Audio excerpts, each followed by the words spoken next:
esensi daripada kebijakan adalah karena kita sedang mengakselerasi vaksinasi. Setelah pendidik dan tenaga pendidikan di dalam satu sekolah sudah divaksinasi secara lengkap, pemerintah pusat, pemerintah daerah, atau kantor Kemenak mewajibkan satuan pendidikan tersebut untuk menyediakan layanan pembelajaran tatap muka terbatas dengan menerapkan protokol kesehatan. Dan juga masih ada opsi pembelajaran jarak jauh. Kenapa masih harus ada opsi pembelajaran jarak jauh? Karena protokol kesehatannya itu maksimal kapasitasnya 50%. Jadi mau tidak mau, walaupun sudah selesai vaksinasi dan diwajibkan untuk memberikan opsi tatap muka terbatas, tapi masih harus melalui sistem rotasi. Sehingga harus menyediakan dua opsinya, tatap muka dan juga pembelajaran jarak jauh. Tapi poin kedua yang terpenting adalah orang tua atau wali murid boleh memilih, berhak dan bebas memilih bagi anaknya apakah mau melakukan pembelajaran tatap muka terbatas atau tetap melaksanakan pembelajaran jarak jauh. Jadinya sekolah setelah guru-guru dan tenaga pendidiknya divaksin itu wajib memberikan pelayanan pembelajaran tatap muka terbatas dengan protokol kesehatan. Tetapi orang tua boleh memilih apakah mereka nyaman mengirim anaknya ke sekolah apa tidak. Jadinya ujung-ujungnya per anak keputusan ini ada di orang tua. Tetapi sekolah yang sudah divaksinasi wajib memberikan opsi tatap muka terbatas pada saat vaksinasinya sudah rampung. Berikut.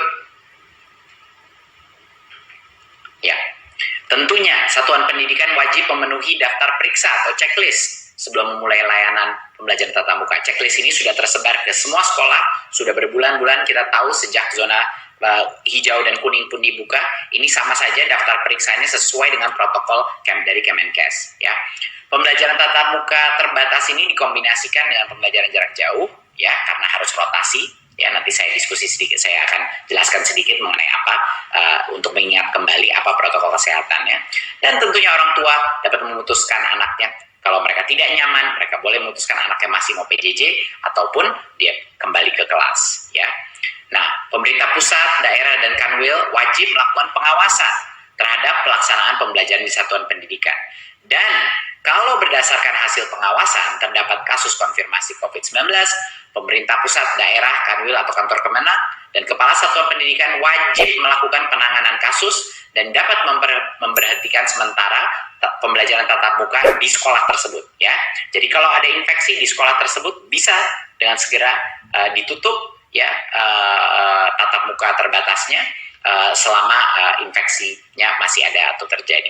Nah, dalam hal terdapat kebijakan pemerintah pusat, misalnya satu daerah itu atau kecamatan itu sedang melakukan PPKM, itu juga merupakan satu situasi di mana pembelajaran tatap muka dapat diberhentikan sementara. Ya, jadinya ada berbagai macam, bukannya kita mewajibkan tatap muka, tapi terus kalau ada infeksi COVID di dalam sekolah itu tidak ada penutupan, tidak, itu salah.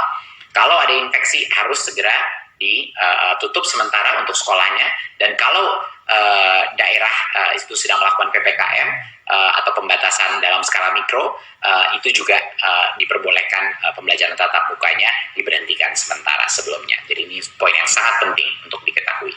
Berikut. Ya, seperti yang saya bilang, masuk sekolah itu bukan seperti sekolah yang biasa.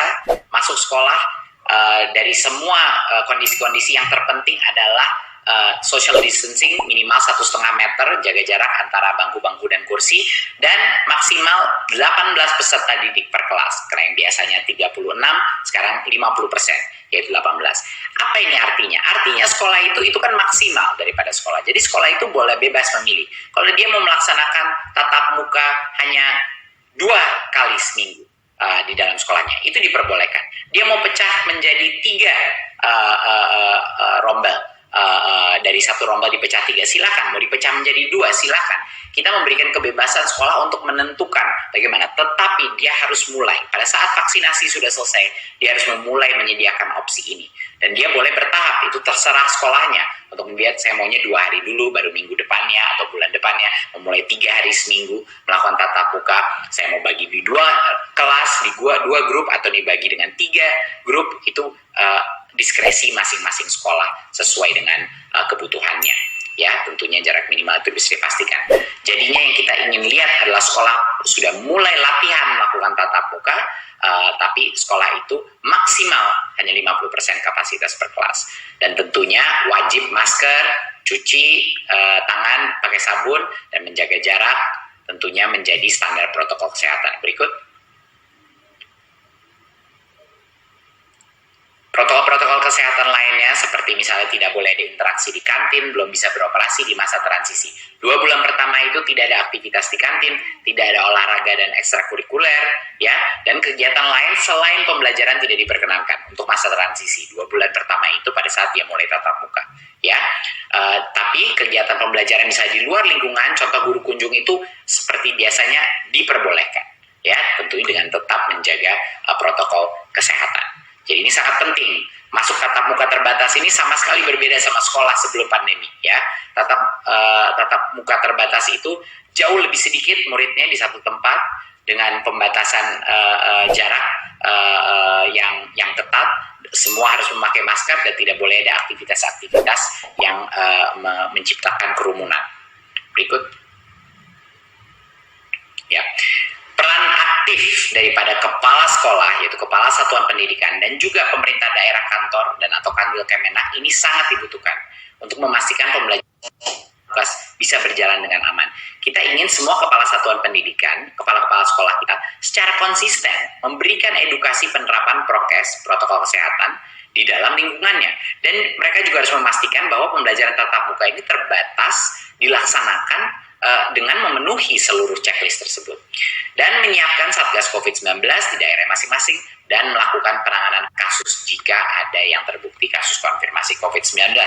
Jadi harus selalu siaga satuan pendidikan kita.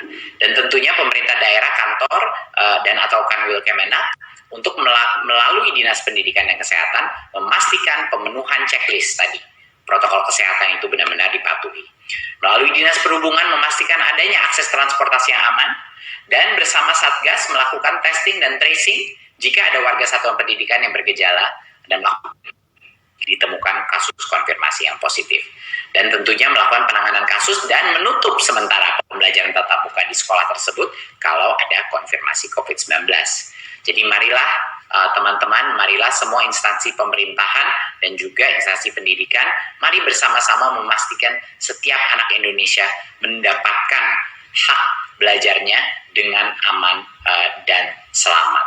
Ini adalah suatu harapan yang sudah disuarakan oleh berbagai macam masyarakat, baik dari murid, orang tua, dan juga guru-guru dan kepala sekolah di berbagai macam daerah, termasuk pun mahasiswa. Jadi bapak-bapak, ibu-ibu, terima kasih sudah waktunya untuk saya memberikan paparan mengenai